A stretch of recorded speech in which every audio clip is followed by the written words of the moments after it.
Hi, my name is Robert Blomsherin of RLB Gaming Inc, and I am here to discuss microtransactions and our company's future development. All right.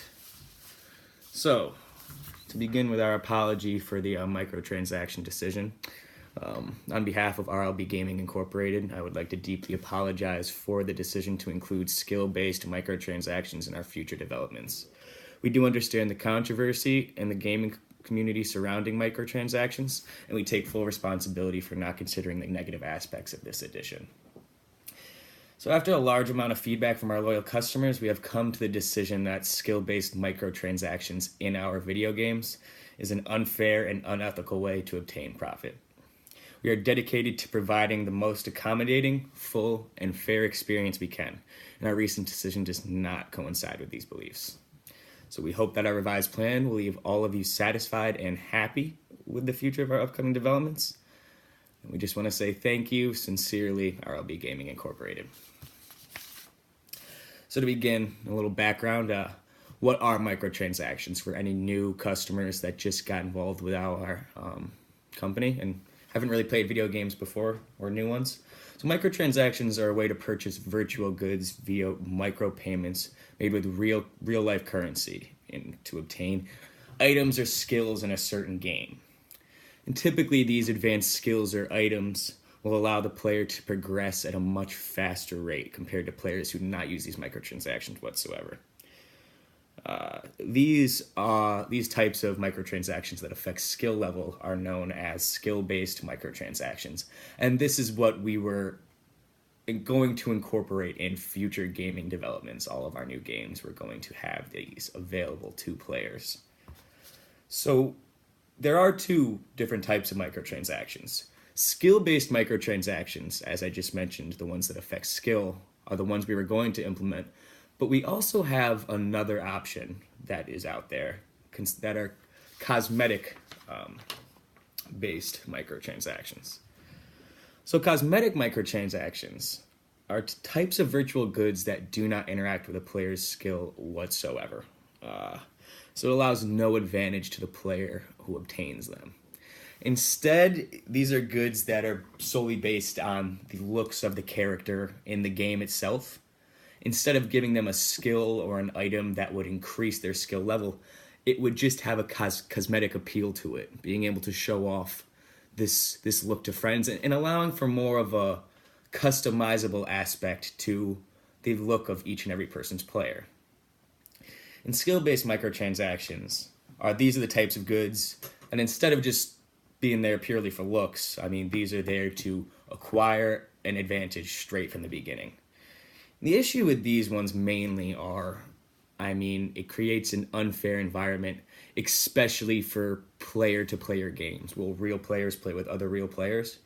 You'll never really be able to get to that top tier of skill unless you purchase the skill-based microtransactions, which, in all fairness, is unfair to the players who don't have the money to afford these types of microtransactions. So the cosmetics are the ones that would not leave that unstable.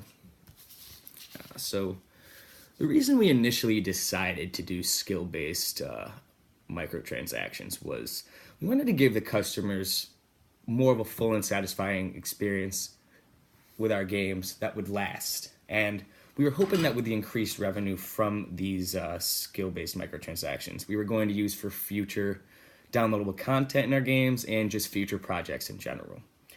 And this was just to provide, as much possible to our users, who wanted to continue their gaming experience after completing a game that we have already released.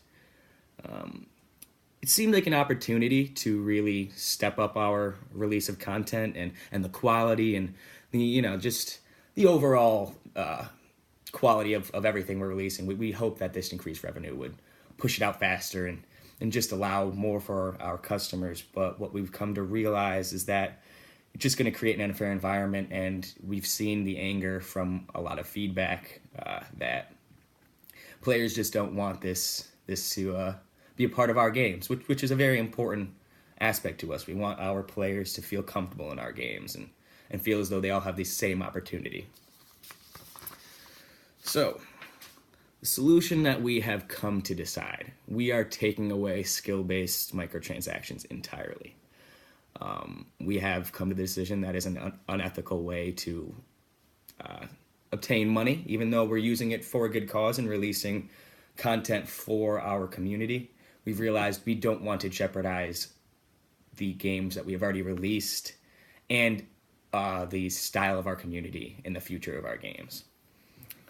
Instead, we will keep a microtransaction available, but it is going to be, as we mentioned, on the cosmetic level.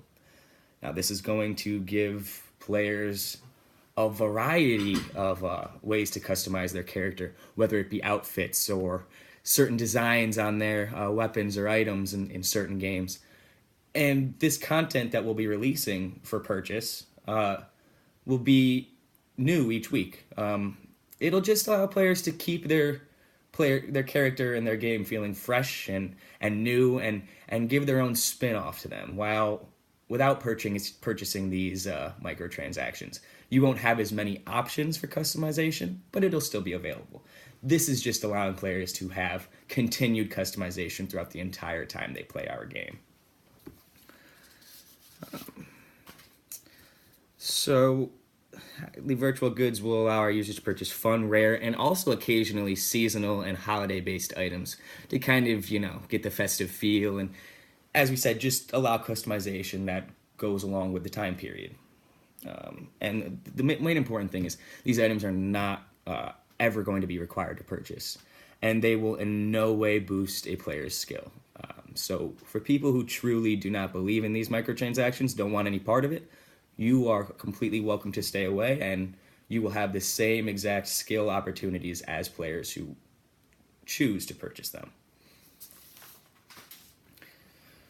So just to bring everything to a close, we just wanted to say to our loyal customers, we at RLB Gaming Incorporated thank you again for your time and consideration in listening to the future ideas of this company's developments. Your feedback was and is greatly appreciated as it helps us best to identify the issues and mistakes with decisions we make. But it also allows us to create a much more positive outcome when these decisions arise. We can't promise that we will not face another obstacle in regards to decision making.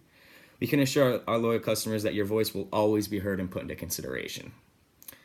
Thank you very much for your time. RLB Gaming Incorporated.